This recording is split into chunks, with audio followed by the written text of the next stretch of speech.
Mengapa dibenci itu menyenangkan? Sebuah perspektif yang mengejutkan. Dalam jalinan kehidupan sosial kita, ada sebuah narasi yang tak henti-hentinya bergema dicintai. Adalah tujuan yang mulia, sementara dibenci adalah jurang yang harus dihindari dengan segala upaya. Sejak dini, kita dibentuk untuk mencari penerimaan, persetujuan, dan kasih sayang dari mereka di sekitar kita. Namun, pernahkah kita berhenti sejenak untuk merenungkan bagaimana jika ada dimensi lain dari pengalaman ini? Bagaimana jika perasaan menjadi pihak yang kurang populer atau bahkan objek kebencian dalam konteks tertentu tidak hanya dapat diterima tetapi justru memberikan kegembiraan, kebebasan, dan sebuah kekuatan yang tak terduga? Gagasan ini mungkin terdengar kontradiktif, bahkan mungkin sedikit menantang. Namun dengan menggali lebih dalam berbagai aspek psikologis, sosial, dan personal, kita dapat menemukan bahwa perasaan dibenci bisa menjadi katalisator yang kuat untuk pertumbuhan, kemandirian, dan pemahaman diri yang lebih mendalam. Ini bukan tentang secara aktif mencari permusuhan atau menjadi individu yang bermasalah, melainkan tentang memahami dan merangkul konsekuensi dari pilihan-pilihan otentik yang mungkin tidak selalu sejalan dengan harapan orang lain. Terbebas dari bayang-bayang ekspektasi. Salah satu alasan paling mendasar mengapa dibenci bisa menghadirkan sebuah sensasi menyenangkan adalah pembebasan yang luar biasa dari kungkungan ekspektasi orang lain. Seringkali saat kita hidup dengan tujuan tunggal untuk menyenangkan setiap individu, kita tanpa sadar mengorbankan esensi diri kita. Kita menyaring pikiran, tindakan, bahkan impian kita agar sesuai dengan cetakan sosial yang disetujui, seolah-olah ketakutan akan penolakan atau ketidaksetujuan menjadi sebuah penjara mental yang membatasi potensi kita untuk menjadi diri kita yang seutuhnya. Namun, begitu kita menerima bahwa tidak semua orang akan menyukai kita, dan bahkan mungkin beberapa akan menyimpan kebencian, dinding penjara itu perlahan runtuh. Kita mulai menyadari bahwa upaya tanpa henti untuk mendapatkan persetujuan hanyalah sebuah kesia-siaan yang melelahkan. Pada titik inilah, sebuah kebebasan baru muncul, memungkinkan kita untuk mengekspresikan opini yang mungkin tidak populer tanpa rasa takut akan reaksi negatif. Ini adalah ketwitan yang sangat dibutuhkan di dunia yang sering menuntut kepatuhan berpikir. Kita menjadi lebih berani dalam mengejar passion yang mungkin dianggap tidak konvensional, memahami bahwa banyak inovasi dan penemuan besar lahir dari individu yang tak gentar menentang arus, tidak peduli jika ide-ide mereka dicap gila.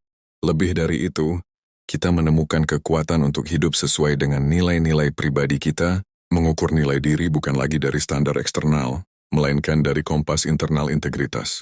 Dalam esensinya, dibenci bisa menjadi sinyal kuat bahwa kita sedang menciptakan sesuatu yang berbeda, menantang status quo, atau bahkan menjadi begitu unik, hingga tidak semua orang mampu memahami atau menerimanya. Dan perasaan itu di dalam dirinya sendiri bisa menjadi pengalaman yang sangat membebaskan dan menyenangkan.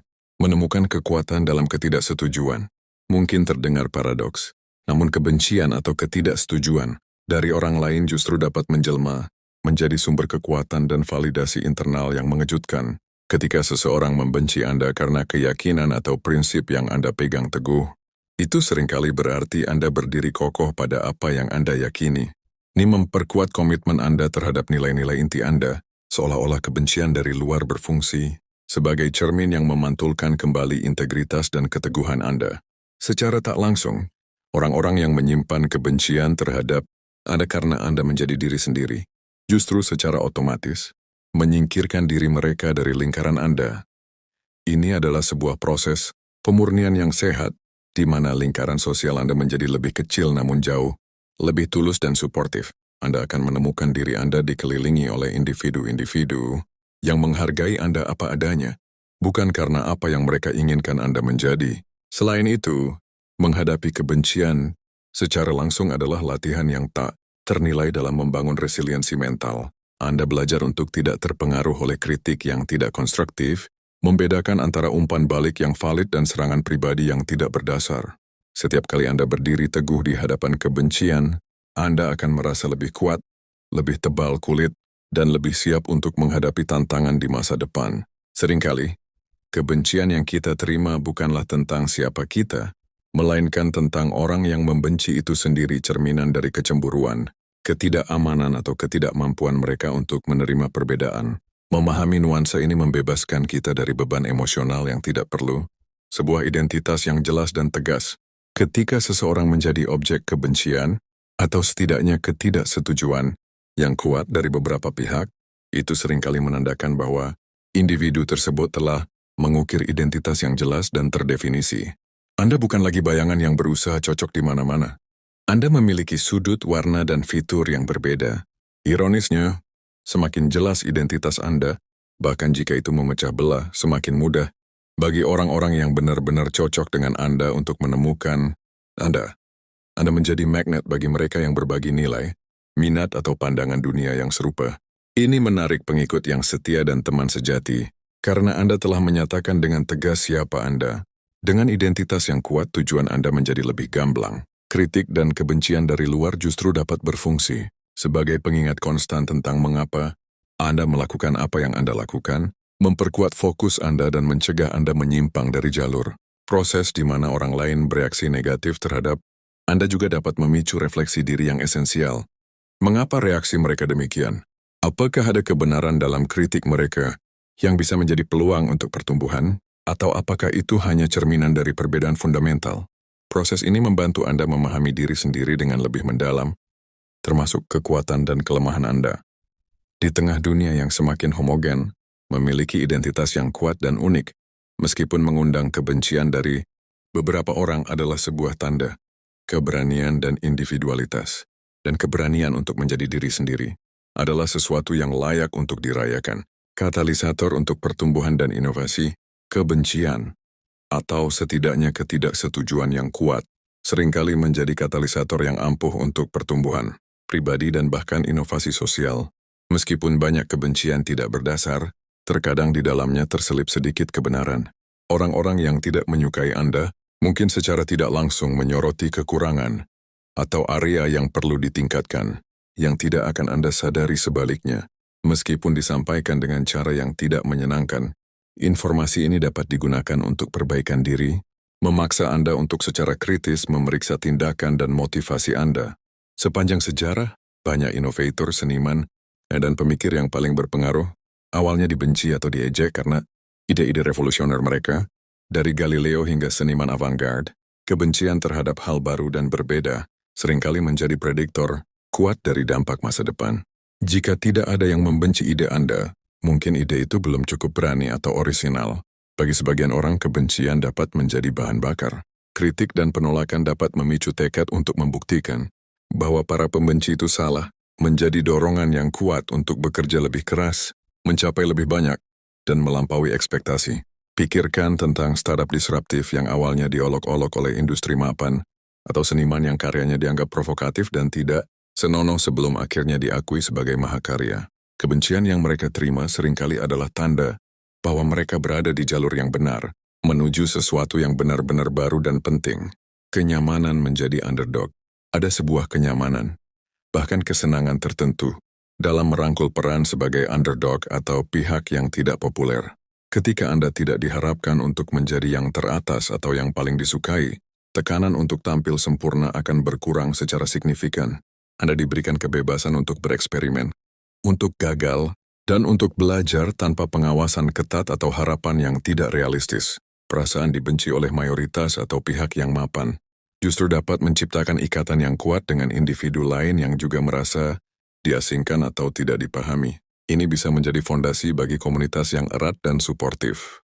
Dan ketika Anda akhirnya mencapai kesuksesan atau pengakuan meskipun kebencian awal, rasanya jauh lebih memuaskan. Anda telah membuktikan bahwa Anda bisa mengatasi rintangan dan prasangka. Kemenangan terasa lebih manis ketika Anda tahu Anda telah berjuang melawannya. Ini adalah mentalitas David dan Goliath, di mana underdog sering kali memiliki keunggulan psikologis dan motivasi yang lebih besar untuk membuktikan diri, melampaui kesalahpahaman dan stereotip. Seringkali, kebencian yang kita terima bukanlah berdasarkan siapa kita sebenarnya, melainkan berdasarkan kesalahpahaman, stereotip atau proyeksi dari orang lain. Memahami hal ini dapat menjadi sumber kesenangan, karena secara efektif, menghilangkan kekuatan emosional dari kebencian tersebut. Ketika seseorang membenci Anda berdasarkan rumor, informasi yang salah, atau prasangka mereka sendiri, itu bukanlah refleksi dari nilai Anda. Itu adalah refleksi dari keterbatasan pemahaman mereka atau bias mereka sendiri. Menyadari ini membebaskan Anda dari keharusan untuk memperbaiki atau menjelaskan diri kepada mereka. Terkadang, kebencian yang didasarkan pada kesalahpahaman dapat menjadi kesempatan untuk mendidik, meskipun ini tidak selalu menjadi tanggung jawab Anda. Namun, jika Anda memilih untuk melakukannya, itu bisa menjadi cara untuk mengubah persepsi dan mengatasi bias. Ada kalanya, reaksi negatif atau irasional dari orang lain bahkan bisa menjadi sumber hiburan yang aneh. Melihat bagaimana orang-orang bereaksi berlebihan atau salah memahami, Anda bisa menjadi pengingat yang menyenangkan tentang betapa beragamnya dunia dan bagaimana tidak semua orang akan melihat hal-hal dari sudut pandang Anda. Pada akhirnya, apa yang orang lain pikirkan tentang Anda bukanlah urusan Anda. Fokuslah pada integritas Anda sendiri, dan biarkan orang lain memiliki opini mereka, bahkan jika itu didasarkan pada ketidaktahuan. Batasan dan nuansa penting. Penting untuk dipahami bahwa argumen ini memiliki batasan dan nuansa. Dibenci itu menyenangkan, bukanlah undangan untuk bersikap kasar, tidak etis atau sengaja memprovokasi konflik. Ini bukan tentang mencari kebencian karena alasan yang salah atau merayakan diskriminasi.